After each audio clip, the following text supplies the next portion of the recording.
By now, I know a lot of people are familiar with the Trevor Doyle child enticement or enticement of a minor. I think it was the term used in Puerto Rico. So just doing a bit of an update on that story, and it says the new stuff that I've found out says a grand jury in Puerto Rico has indicted Trevor Doyle on a sex charge. This comes after his April 4th arrest in Isla Verde for attempted enticement of a minor.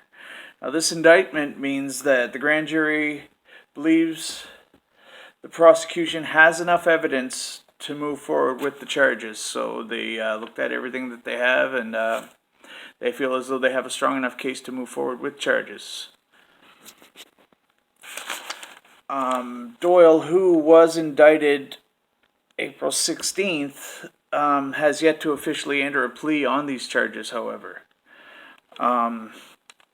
He's being held at the Metro Detention Center in Guaynabo, Puerto Rico, which is about 16 kilometers south of San Juan, where he awaits his arraignment hearing scheduled for May 1st. As I said in one of my earlier videos, there's a pretty big backlog of court cases in Puerto Rico because of some weather stuff they had going on down there, some flooding and whatnot. So there's a big backlog of court cases, and his is one of the cases that are backed up a little bit.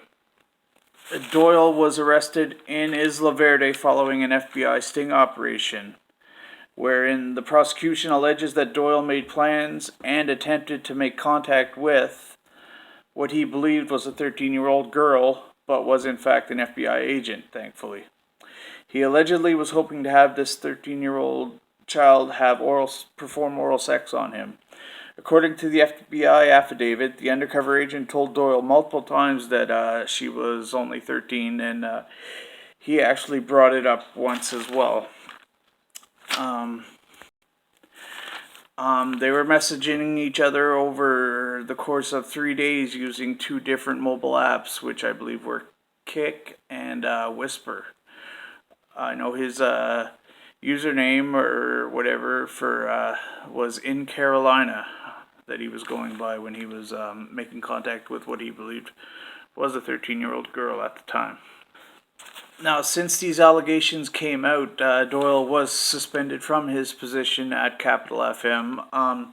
Trent McGrath, the general manager of CTV Atlantic, as well as Bell Media Radio Atlantic, has also stated that Doyle's trip to Puerto Rico was not in any way work-related. So he was down there, having a vacation or whatever he was doing down there. It didn't have anything to do with the radio station while he was down there.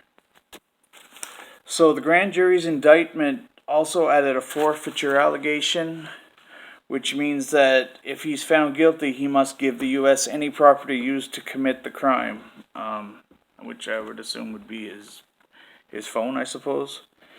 And finally, if convicted, Doyle could receive a sentence of 10 years to life in prison, according to the FBI. So he's federally fucked now, and rightfully so. He brought all this on himself, and now he's got to deal with the shitstorm that's coming his way, because he went from having a normal life to I couldn't even imagine what he's going through down there in that Puerto Rican jail. So it is what it is. He brought this on himself, and anything else that comes out in the news, I'll make sure I update my videos and keep people posted on what's going on with this case. Alright, thanks.